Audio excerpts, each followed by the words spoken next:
And welcome once again to The Verdict. Mick Cornett and Kent Myers, we're glad you're with us. We're here each and every week talking to interesting people and discussing topical issues. And this week we welcome back last week's guest, David Boren. Yes, President Boren is kind enough to give us some more time because we really only got to scratch the surface. We did get to talk about the University of Oklahoma, but his experiences and insight and perspective on both Oklahoma and more importantly, the nation, we want to bring to you this week. He's got a book he's written called A Letter to America that we're going to be talking about. It serves kind of as a framework for our discussion. We're really thrilled he's back. Yeah, it's one of those books that you would not only recommend to a few people, you'd recommend it to everybody because whether you agree with everything in there or not, these are concepts and ideas that need to be discussed further. Well, it's a book that says here are some things that are really in need of fixing, and by the way, here's a way we can do it.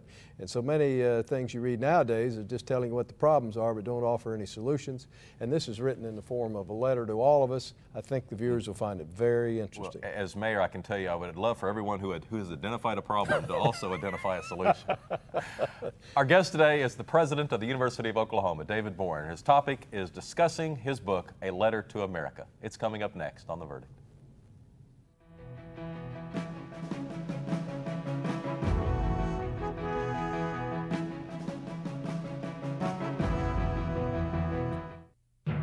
Every day America uses clean-burning natural gas instead of coal or oil is a day of victory for our environment.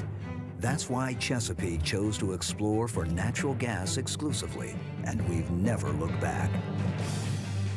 Because natural gas burns twice as clean as oil or coal, and reducing carbon emissions to combat potential global warming is every bit as urgent as cutting our dependence on energy imports. As America's #1 driller of new gas wells, Chesapeake is moving fast to find untapped reserves of natural gas here at home. It's the right fuel for America's economy and the fuel for a clean air future. We just happen to be early to see it so clearly. Chesapeake, natural gas wins the day.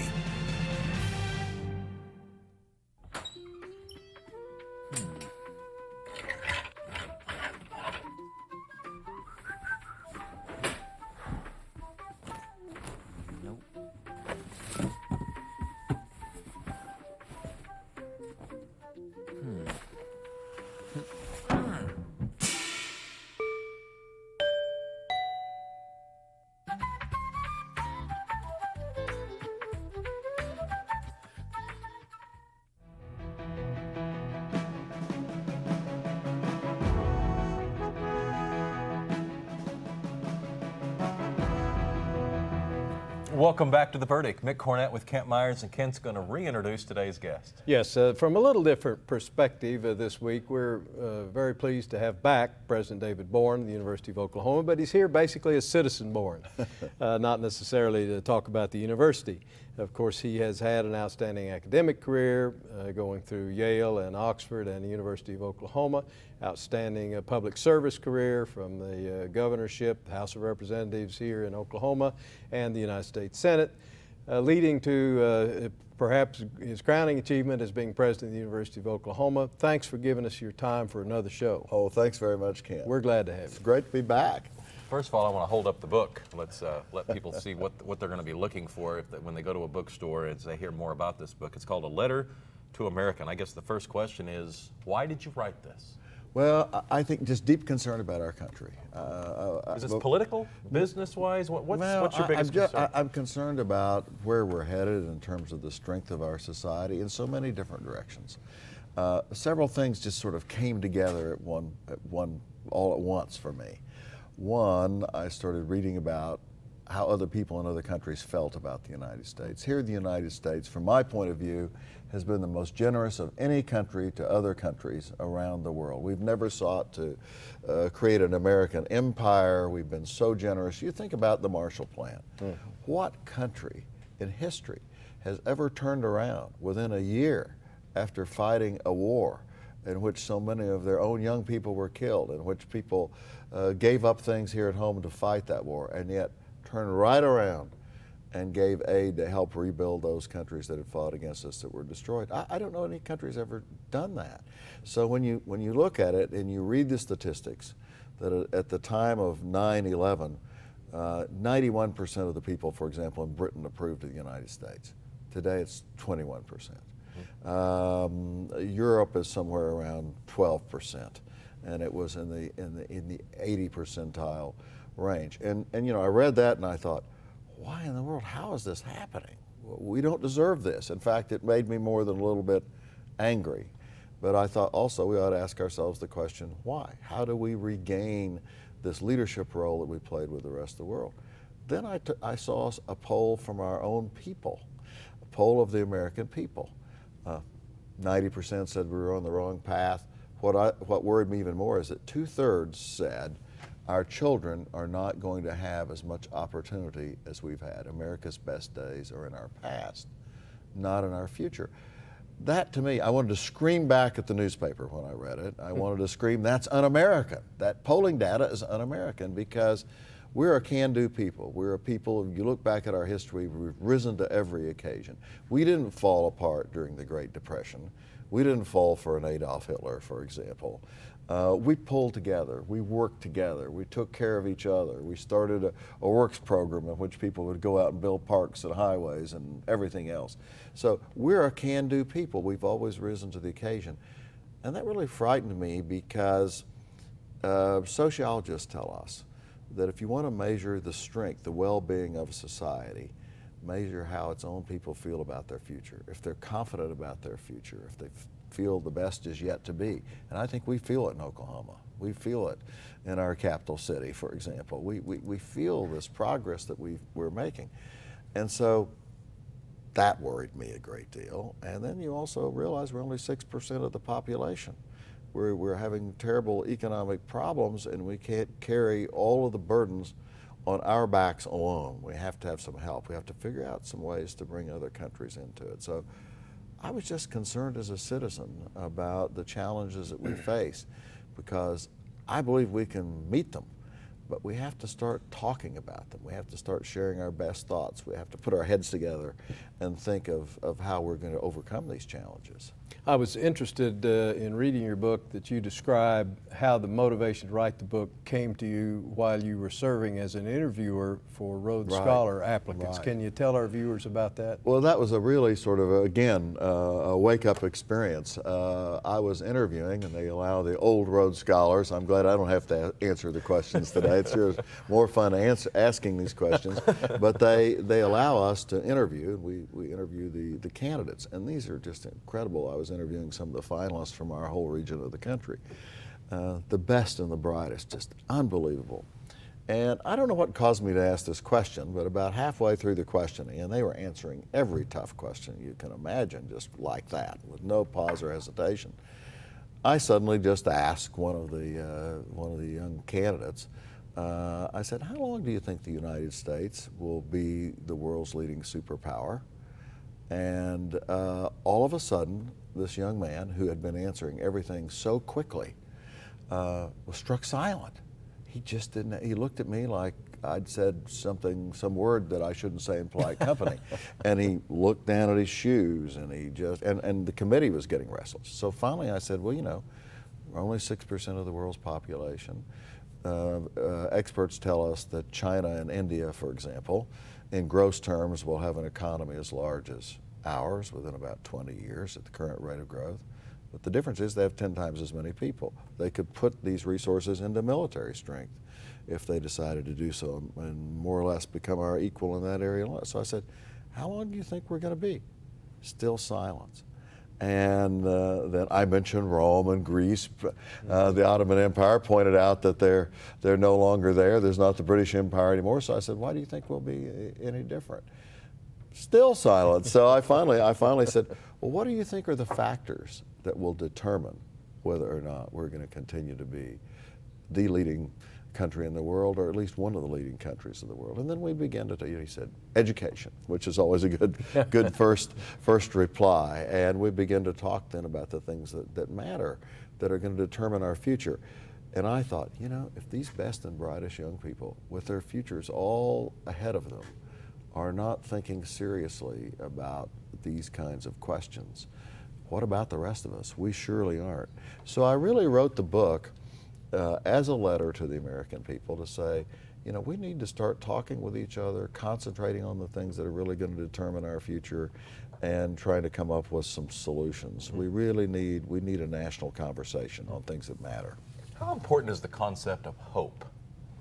I think it's extremely important, and I think you hear both of our candidates for president talking about hope. You heard Bill Clinton, I remember one of his lines over and over and over again was that he was from a town called Hope. And we have to believe in ourselves. If we don't believe in ourselves, then certainly we're not going to face up to the challenge. It becomes a self-fulfilling prophecy. And you know, that's one of the reasons why I teach American government and a lot of American history thrown in, because whether these students that are at our universities are going to be engineers or whether they're going to be doctors or lawyers or whatever they're going to be, they're all going to be citizens. And they need to know about our political system, how to participate in it. They need to know about how we became great in the first place. David McCullough has become a good friend of mine, and I love reading his histories. He has often said, if you don't know how you became great in the first place, you won't remain great. And when you look at some of the statistics, they're horrifying.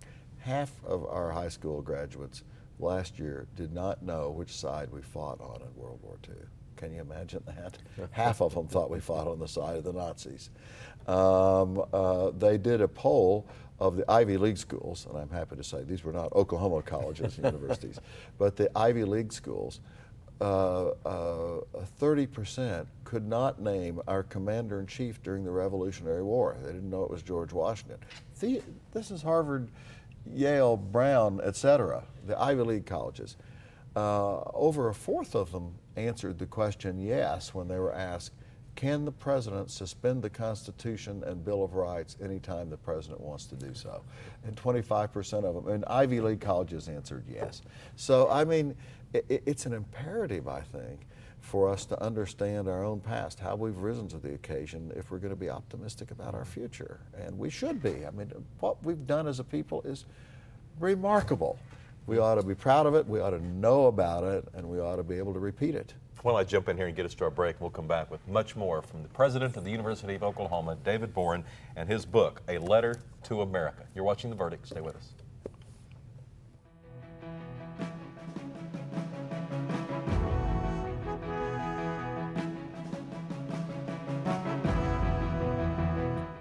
Home values are down in some states, but not in Oklahoma. Oklahoma's home values have increased 4.2% during the past 12 months. Unlike some states where home values have decreased as much as 20%. Good thing you're in Oklahoma. There may be real estate problems in some states, but there has never been a better time than now to buy or sell a home in Oklahoma. One of the most affordable states in the country, Oklahomans are buying and selling homes every day, and an Oklahoma realtor can show you how. Good thing you're in Oklahoma. That land next door was a mess. Take more than a lawnmower to revive that land. I heard the oil and natural gas people was cleaning up old oil sites, and it wouldn't cost us a plug nickel. Oh yes, sir, it was quite a revival. The whole church showed up, want to make a playground for the kids. It sure is a blessing.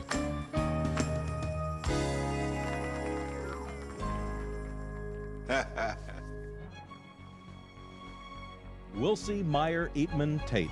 We're accountants. We do taxes, business valuations, estate planning, and consulting. And we're right here in Oklahoma, working with the owners of small and medium-sized businesses. Steve Wilsey and Stuart Meyer have the resources and the experience. Wilsey, Meyer, Eatman, Tate in Oklahoma City and Tulsa.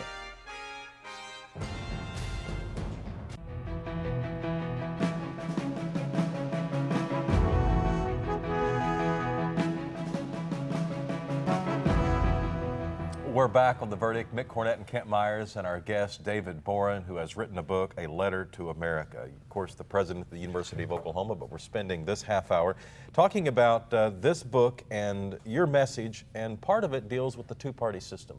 in America? Absolutely. Bipartisanship, has been crucial to our success as a country. You go back, I mentioned the Marshall Plan a while ago. Without bipartisanship, do you think that the Marshall Plan could have ever been invented? We now realize that had we allowed Europe to be on its back, the communists would have moved in. They almost won elections in Italy and Germany. When people are hungry, they fall for anything. And it just happened that Democrats like Secretary Marshall and Republicans like Arthur Vandenberg, who was chairman of the Foreign Relations Committee, one of my true heroes in life, they saw this all coming. They saw we were sooner, over time, we would be surrounded by hostile Europe, along, of course, with the Soviet Union. We might not have won the Cold War. But instead, they got together. They worked together. Can you imagine what kind of 30-second spot could have been run if they had wanted to, for example, if Vandenberg had wanted to attack Marshall and Truman for the Marshall Plan, coming on, you've just lost your sons, your daughters, look you put off getting a car, all these things, look at what you've done. Now they want to tax you to send your money over to the Germans who fought us all through the war. How popular would that be? But instead they didn't do that. They worked together.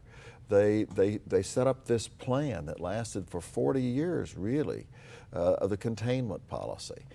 It didn't matter whether there was a Democrat in the White House or a Republican in the White House. They followed the same foreign policy. Politics stopped at the water's edge. And because they worked together so closely, we won the Cold War. I used to go down to the White House when I was chairman of the Intelligence Committee. Sam Nunn was chairman of the Armed Services Committee. Ronald Reagan was president. There was a Democratic Congress. We'd go down, we'd sit down with Colin Powell, who was chief of staff at that time, for example, and we would work out together how we were going to deal with the Russians on things like arms control. They'd say, would you write us this letter and demand these things be in the treaty and say it won't be ratified if it's not in there? We sat and we literally, Ronald Reagan, Colin Powell, two Democrats sat together and we wrote the letters together that they wanted us to have. So we worked hand in glove. And when I first went to the Senate, there were an equal number of new Democrats and new Republican senators. We actually, just like we might have done in Seminole when I was growing up, we had potluck dinners together at each other's houses with our spouses. We took turns. We became personal friends. Today, new Democrats, new Republicans going to the Congress don't even get to know each other if they're different parties.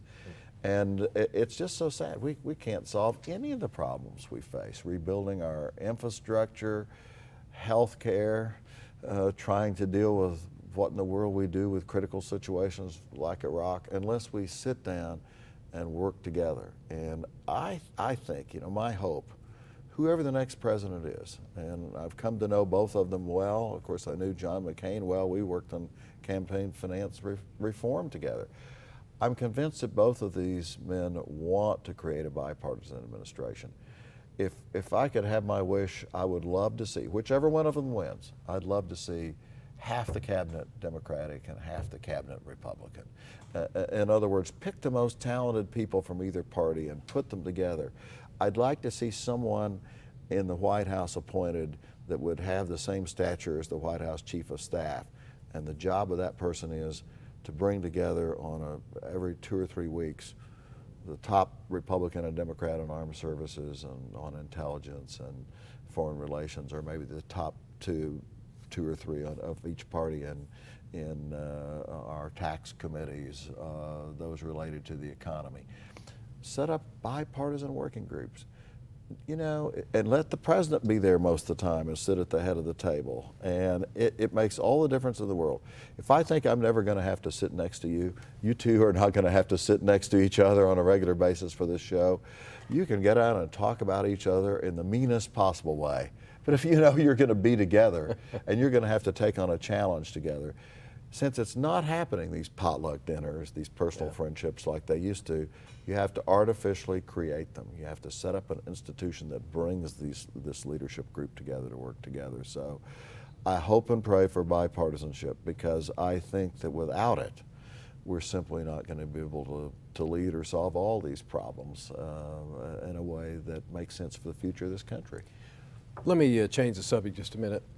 You talk in your book about the disappearing middle class, and you have an interesting quote from Justice Brandeis. It says, "You can have a democracy and a society sharply divided between the rich and the poor, but you cannot have both for very long." No. Tell us what your view is about the shrinking middle class and what impact it has. It's one of the most alarming things that's happening in our country. And by the way, it's happened under both political parties. If we go back about the last 20 years, and we've had both parties in power and in the White House, the middle class has been shrinking 1 to 2% a year. Right now, we're in the worst situation we've ever been. Almost 30% of all of the income in this country this year goes to the top 1% of the people. Almost 30% of all the income. Over 50% of all the income in this country goes to the top 10%. The bottom 90% is going down in terms of real purchasing power. Now, I'm no socialist. I voted for the Reagan tax cut because I thought it was needed. Once you finally get up to taking 99 cents out of every dollar that somebody earns, there's no incentive left for anybody to do anything. But we have to really concern ourselves with distribution. You know, it's very interesting. The average for the top 10% of how much of the income of the country they had during Eisenhower, during Nixon, during Ford, during Johnson, et cetera, was around 35%. Now it's above 50%. And so we're at all-time record maldistribution, and somehow we have to find a way because, you know, it's so hard for these parents to be able to educate their children. It's so hard for them to be able to afford health care. For the strength of our country, we have to do that. Warren Buffett's talked about that a lot. And he said, you know, there's something wrong if my tax rate is lower than my secretary's. And so I don't think we should ever go back to where we were before Reagan made his first tax cut. I think we've got to have incentives. We've got to reward productivity. But the only time there's only been 1 year when we came as close to having this kind of distribution of income, where the top 1% had almost 29% of all the income in the country. Guess when it was? 1929. That's what I was going to And it didn't turn out very well that time. So you know, the middle income group it's the backbone of this country. H. Stern, I was with him down in Rio several years ago. The famous jewelry stores are high end everywhere around the world. And we were invited over to his home for dinner, and it was this palatial mansion. But one of the things I saw that first off was it had a wall all around it with guards with machine guns. And he sat down with me and he said, "Senator Boren, whatever you do," he said, "think how blessed I am, think how successful I've been." He said, "I cannot walk down the streets of my old neighborhood where I grew up without bodyguards all around me." And he said, "People will kill you for a $15 plastic Swatch watch."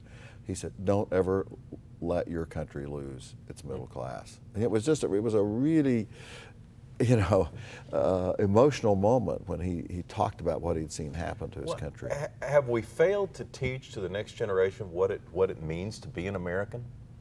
Yes, I think we have. I think we're all a little bit guilty of this, I'm sure. Parents, especially the parents who went through the Depression, wanted to give their children instantly everything that they could never have. And I think we've been guilty of that somewhat. We need to teach the value of saving. We have one of the lowest savings rate in the world. That you can't have instant gratification for everything you want. Those are old-fashioned American values, and that's why we've gotten so far as we have. Another great positive one, it's not only we face challenge, but a positive one is we're still #1 in the world in voluntarism. We were talking before we came on the air about philanthropy in our state, in this city. Incredible, the amount of money and effort and time that people who can afford to do it give back to the community. We're way ahead of every other country in the world. And by the way, what really makes me feel good is that we've had a comeback in the last 5 years. It was dipping a little bit, and now it's back up. And guess what? It's those over 65 and those under 25. Students at the university are unbelievable.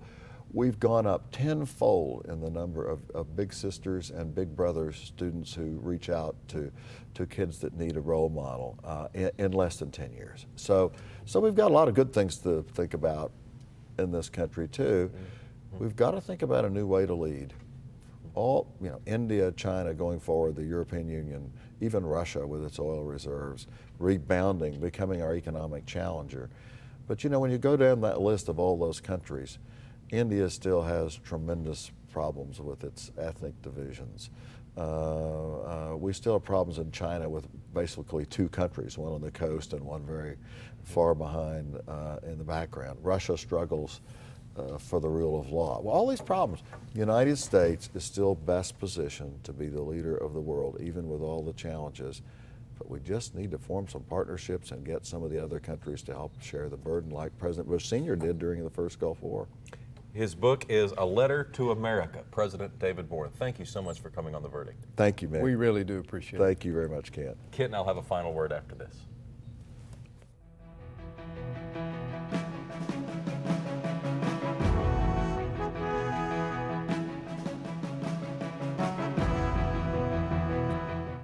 All children deserve a life of hope and love, but sometimes they experience a life of pain, neglect, and abuse. When that happens, each child deserves all the quality assistance and representation that can be offered in our legal system. For more information, call 23-CHILD. Oklahoma Lawyers for Children, helping to bring hope and love back to the lives of abused children. The good life comes naturally to Tulsa, where nature's beauty is matched with an eye for aesthetics. A legacy of neighborhoods graced with lawns and landscaping and handsome homes. A place that seems to have patented an ideal lifestyle. Bank First is loyal to the quality of life Tulsa assures its citizens, to the priority placed on education, culture, and growth. Loyal to builders who transform raw land into residential charm. Developers who see opportunity and add vitality to Tulsa's economy. Bank First serves both enterprise and private lives that need a loyal partner. It's how we help nurture this city's very good life. Bank First. Loyal to Oklahoma. Loyal to you. Proceeds of President Boren's book benefit the University of Oklahoma's Sooner Heritage Scholarship Fund. It's available at bookstores everywhere. For Kent, I'm Mick Cornett. We'll see you next week on The Verdict.